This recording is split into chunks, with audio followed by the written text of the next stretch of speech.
তিন দলের সঙ্গে নির্বাচন বিষয়ে প্রধান উপদেষ্টার বৈঠক আজ বৈঠকে বসছে বড় তিনটা রাজনৈতিক দলের সঙ্গে।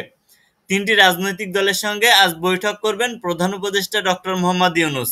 দলগুলো হলো বাংলাদেশ জাতীয়তাবাদী দল বিএনপি, বাংলাদেশ জামায়াতে ইসলামী ও জাতীয় নাগরিক পার্টি এনসিপি। বৈঠকে দেশের বর্তমান পরিস্থিতি এবং আগামী জাতীয় নির্বাচন নিয়ে আলোচনা হবে। প্রধান উপদেষ্টার বাসভবন যমুনার সামনে প্রেস সচিব শফিকুল আলম শনিবার সাংবাদিকদের এসব তথ্য জানান। এ সময় এক প্রশ্নের জবাবে তিনি বলেন, কোনো শক্তি নির্বাচন থামাতে পারবে না। সংশ্লিষ্ট সূত্র বলছে, বর্তমান দেশের পরিস্থিতি উদ্বেগজনক। একদিকে নির্বাচন ঠেকাতে দেশি বিদেশি ষড়যন্ত্র চলছে, অপরদিকে জুলাই সনদ ইস্যুতে গণ অভ্যুত্থানের পক্ষের রাজনৈতিক দলগুলো পরস্পর মুখোমুখি।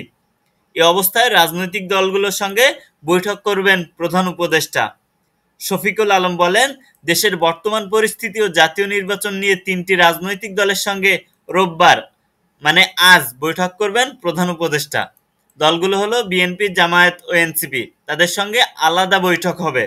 এ সময় বর্তমান পরিস্থিতিতে নির্বাচন বিষয়ে সরকারের ভাবনার কথা জানতে চাইলে প্রেস সচিব বলেন, নির্বাচন হওয়ার মতো পরিবেশ আছে, যথাসময়েই নির্বাচন হবে।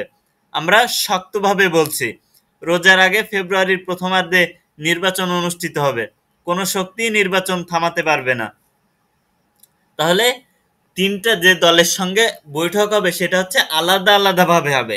এক দলের সঙ্গে আলাদাভাবে, আর এক দলের সঙ্গে আলাদাভাবে, অন্য আর এক দলের সঙ্গে আলাদাভাবে বৈঠক হবে। একসাথে কিন্তু তিন দলের সাথেই বৈঠক হবে না।